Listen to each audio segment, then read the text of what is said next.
I suppose on the basic level, what you decided to do was play a durational game with participants, for the most part, from Tulsa, a place that is not your home, that you were invited to, and to in some ways explore on a very personal and interpersonal level. And the game was a vehicle to do that. When we were in Tulsa, we played a game for 72 hours. We started out the game in this empty riverbed.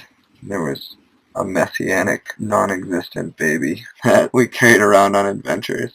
At the beginning of the game, each player gets a die and slips of paper. On the paper, they write things they want for themselves or the group. These will be the game's missions, and they're put into a bag. To begin play, the players roll their dice, and through elimination, a leader is found.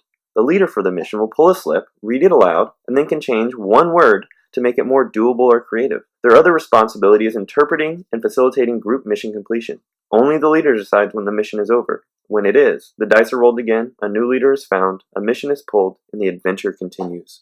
There's definitely like a happiness to the game and kind of like childlike, mischievous, celebratory, festive. It just seemed kind of like childlike, but also just like really being in the moment and being willing to be creative and do some things that you might not be totally comfortable with, but just since you're participating in it as a group, you kind of like build that camaraderie too. I remember we got stick and poke tattoos in a casino. And I think it was just like go. I think one of the missions was just go to the casino, and this was like we had to play 72 hours, so it was like all night long. So it was like 4 in the morning or something, and we got to go to the casino, which was perfect because it's the only thing open at 4. And then we went, and I think we drew get stick and poke tattoos. I remember that one because it was so radical, getting a stick and poke tattoo in a place where that should never happen. And being covert and feeling like you're getting away with something. One of my favorite things about the game was that when you agree to participate in it, there's this kind of inherent requirement that there's a certain level of trust amongst the people who are playing with you. Something about the way that the game is structured makes you have to trust people even though you may not know them that well.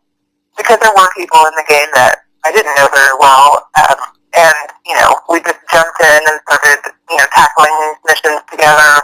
I remember the mission Get Naked because I think it was in there more than once, and drawing it seemed like, oh, this isn't gonna happen, like it can't happen. But then when it did happen, it wasn't a big deal because the game trumped any like of the social norms that we usually deal with, like stay clothed. And so it's not very common you can get to that place with people you don't know. And sometimes it was really immediate. Almost immediately people would find themselves taking part in something really expressive and expansive.